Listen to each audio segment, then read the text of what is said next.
अस्सलाम वालेकुम स्कॉलर्स। आप सुन रहे हैं ज़ियाउर रहमान को यूट्यूब चैनल पर। स्कॉलर्स, आज लेक्चर नंबर 26 है।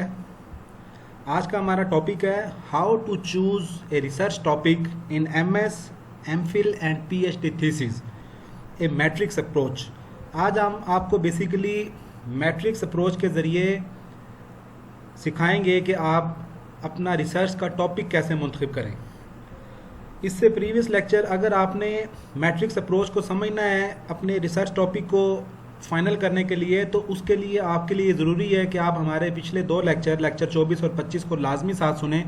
लेक्चर 24 में बेसिकली हमने आपको बताया है कि फिनोमिना क्या है, आउटकम ऑफ द स्टडी क्या है, इंपॉर्टेंट एस्पेक्ट ऑफ रिसर्च क्या है। लेक्चर 25 में हमने आपको जनरल टिप्स दी हैं कि आप कैसे रिसर्च टॉपिक को फाइनल करें, कैसे अपने सुपरवाइज़र से मिलें, कैसे सुपरवाइज़र के साथ मिलकर अपने टॉपिक की तरफ बढ़ें और एक जनरल कॉन्सेप्ट से एक स्पेसिफिक कॉन्सेप्ट की तरफ जाएं कि ये वेरिएबल है जिनके ऊपर काम करना है और ये नया कंस्ट्रक्ट है या नई डायमेंशन है किसी कंस्ट्रक्ट के अंदर जिसके ऊपर आपने काम करना है। तो लेक्चर 24 और 25 लाजमी सुने। स्कॉलर्स, आपने अगर हमारा चैनल सब्सक्राइब नहीं किया तो प्लीज़ सब्सक्राइब कर लें, बेल आइकॉन पे क्लिक करें ताकि हर आने वाला नया नोटिफिकेशन आपको मिलता रहे, और अगर वीडियो पसंद आए तो प्लीज़ लाइक के बटन पर क्लिक करें। स्कॉलर्स, जब आप रिसर्च टॉपिक की तरफ बढ़ते हैं कि आपका रिसर्च थीसिस का टॉपिक क्या हो, तो आपने दो तीन चीज़ों का, कुछ बातों का ख्याल रखना है। वो ये है कि आपने एम्फसाइज करना है कि आपने प्रेजेंट डे फिनोमिना को उठाना है। लेक्चर 24 में देखें फिनोमिना किसको कहते हैं, day of the need of the day को आपने पकड़ने की कोशिश करनी है कि जो आज की ज़रूरत है और जो आने वाले will remain an issue to handle with in next 5 year, जो आने वाले 5 से 10 साल तक भी ऐसा इशू, एमर्जिंग इशू रहे कि जिसके ऊपर डिबेट हो रही हो, जिसके ऊपर डिबेट होनी हो, अभी जिसके रिजल्ट्स के हवाले से अभी मुतज़ाद राय है, जिसके ऊपर मसाइल पेश आ रहे हैं, जिसको रिजॉल्व करने की बहुत ज़रूरत कंट्री लेवल के ऊपर या रीजनल लेवल के ऊपर या ग्लोबल लेवल के ऊपर ज़रूरी है, तो आपने ऐसा इशू उठाना है। अवेलेबिलिटी ऑफ मेजरमेंट स्केल्स के ऊपर आपने अपनी इस एहतियात को देखना है कि आपके मेजरमेंट स्केल्स अवेलेबल हों, या आपकी स्टडी कम से कम इतनी बड़ी हो कि आप अपने सुपरवाइज़र से मशवरा करें कि क्या हम अपनी स्टडी में स्केल डेवलप कर सकते हैं, अगर ऑलरेडी स्केल मौजूद नहीं है।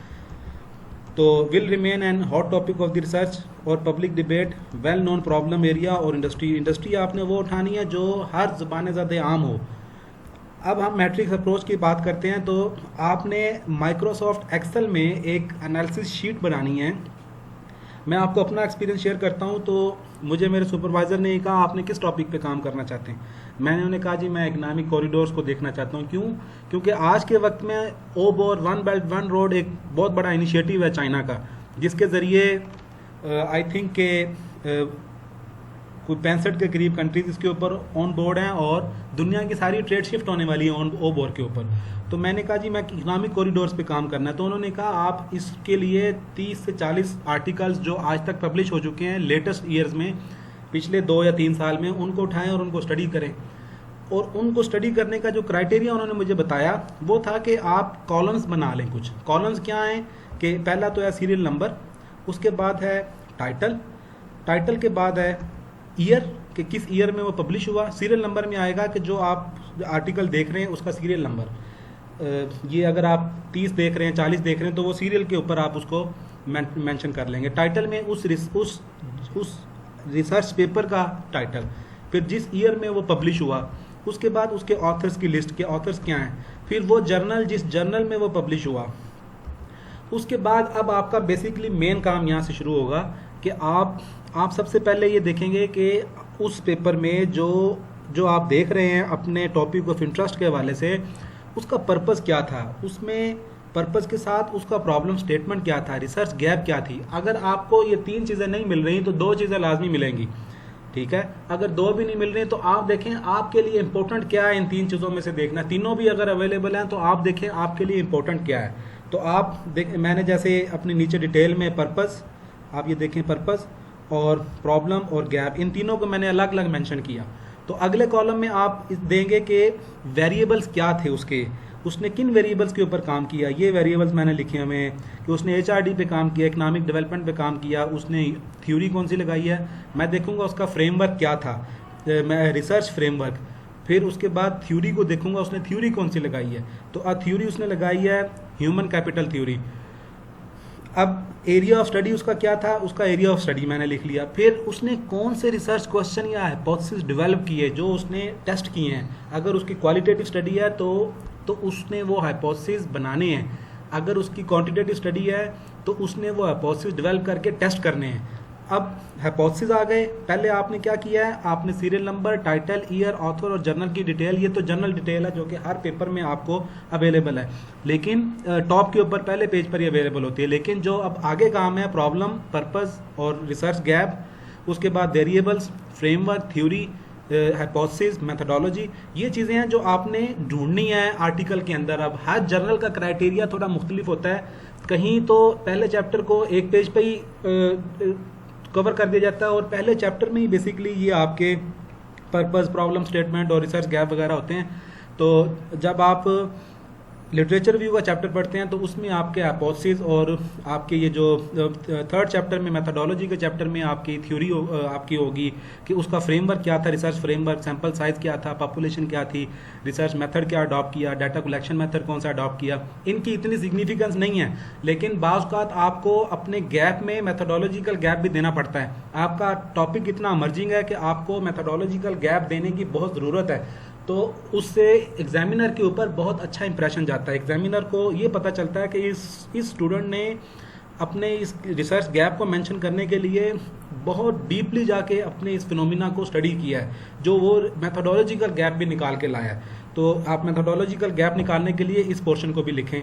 उसके बाद फिर आप चौथा चैप्टर जब शुरू होता है कि फाइंडिंग, रिजल्ट्स और डिस्कशन, उसमें आप देखें कि आपके टॉपिक, आप जिस एंगल से उस पेपर को देखना चाह रहे हैं, एक चीज़ है, याद रखिएगा कि एक चीज़ को कई एंगल्स के साथ देखा जा सकता है, कई वेज के साथ देखा जा सकता है। अगर एक मार्केटिंग का बंदा ये पढ़ रहा है तो उसका जो लेंस है वो मार्केटिंग का है, वो हर चीज़ में तलाश करेगा कि इसमें कस्टमर ओरिएंटेड बात कैसे की जा रही है। अगर एक बंदा एंटरप्रेन्योरशिप का है तो वो बिजनेस ओनर्स के हवाले से, बिजनेस अपॉर्चुनिटीज़ के हवाले से बात करेगा कि कैसे ये बिजनेस प्रॉफिटेबल बिजनेस है और इसमें कैसे मैं इन्वेस्टमेंट करके, या मेरे जो मेरी टारगेट ऑडियंस है वो इसमें कैसे इन्वेस्टमेंट करके ज़्यादा से ज़्यादा फाइनेंशियल बेनिफिट या अदर बेनिफिट, एनवायरमेंटल या जो भी है वो बेनिफिट हासिल करे। तो ये लेंस हर बंदे का है। एक फाइनेंशियल एक्सपर्ट का लेंस ये होगा कि कैसे लिक्विडिटी जो है वो इस रिसर्च से मेंटेन की जा सके ऑर्गेनाइजेशन की, जिस ऑर्गेनाइजेशन के लिए वो काम कर रहा है।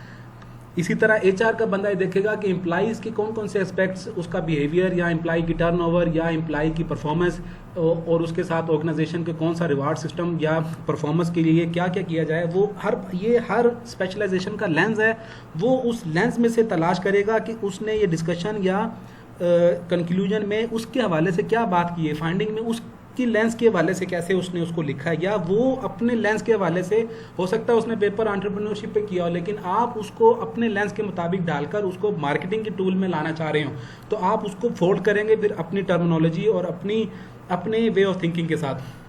फिर आप फ्यूचर रिसर्च डायरेक्शन में जो उसने दी होंगी उसको देखेंगे कि इसने फ्यूचर रिसर्च डायरेक्शन क्या दी हैं। अब जब आप ये 5-7 काम कर लेंगे तो फिर आप कम से कम इस काबिल हो जाएंगे कि आप कुछ अभी ये रिमार्क्स और फ्यूचर स्टडी में भी कैरिड आउट, ये आप अभी ना लिखें। फ्यूचर डायरेक्शन के बाद इस कॉलम है रिमार्क्स और फ्यूचर स्टडी में भी कैरिड आउट, कि इस पेपर को पढ़ने के बाद, ये जो पेपर आपके सामने है, इसको पढ़ने के बाद आपके ज़हन में क्या आया है कि आपका जो एरिया ऑफ इंटरेस्ट है, जिस एरिया में आप काम, जो आपका लेंस है, अगर इकोनॉमिक्स का है आपका लेंस, मार्केटिंग का आपका लेंस एचआर का है, लीडरशिप का है, एंटरप्रेन्योरशिप का है, आपका लेंस फाइनेंस का है, आपके उस एकेडमिक बैकग्राउंड के हवाले से या आपके उस लेंस के हवाले से आपने क्या अखज़ किया कि इस पेपर से फर्दर स्टडी क्या अखज़ की जा सकती है।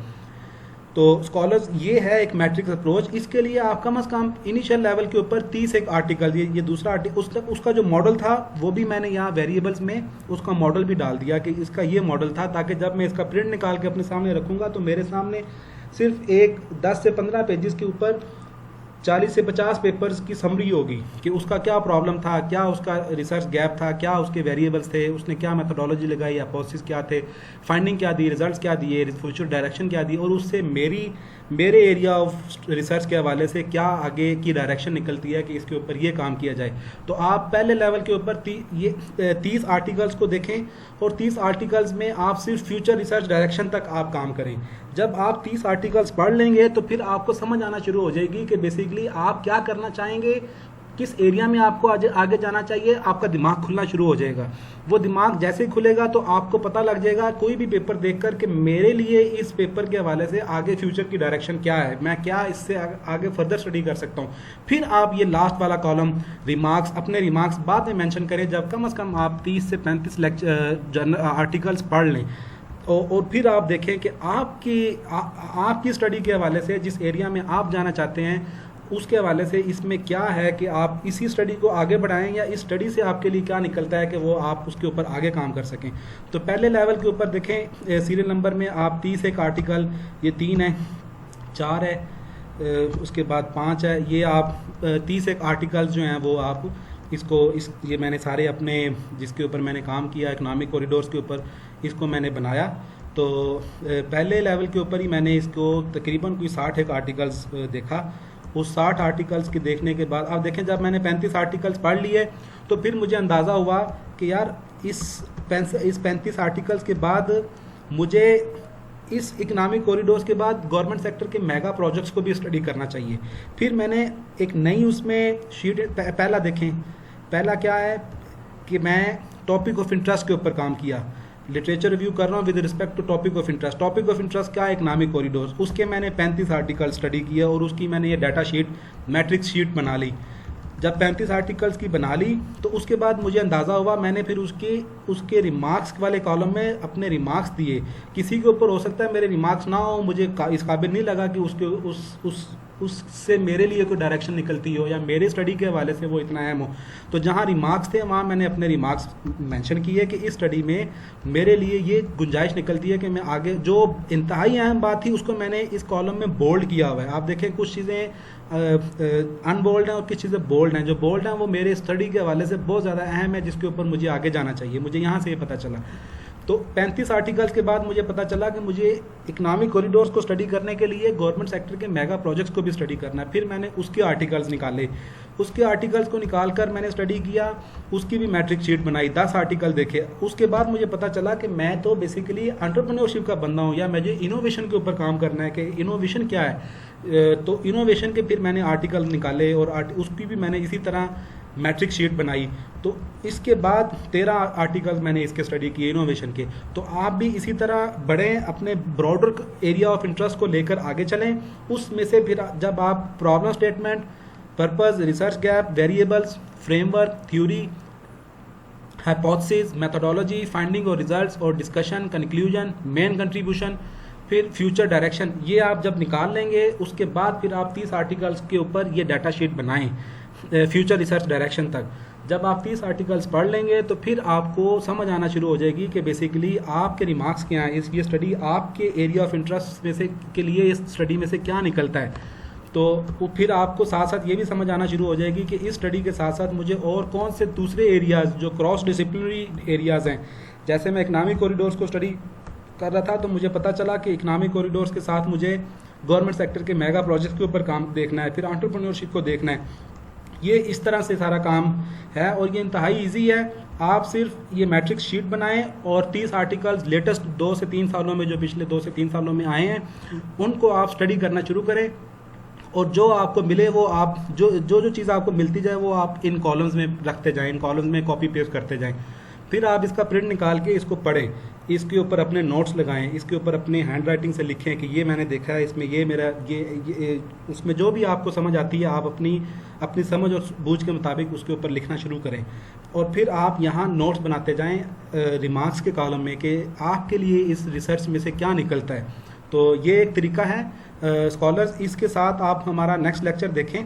नेक्स्ट लेक्चर में बेसिकली लेक्चर नंबर 27 में हम आपको एक पिचिंग टेम्पल अप्रोच के साथ ये काम बताएंगे कि एक पिचिंग टेम्पल अप्रोच भी है।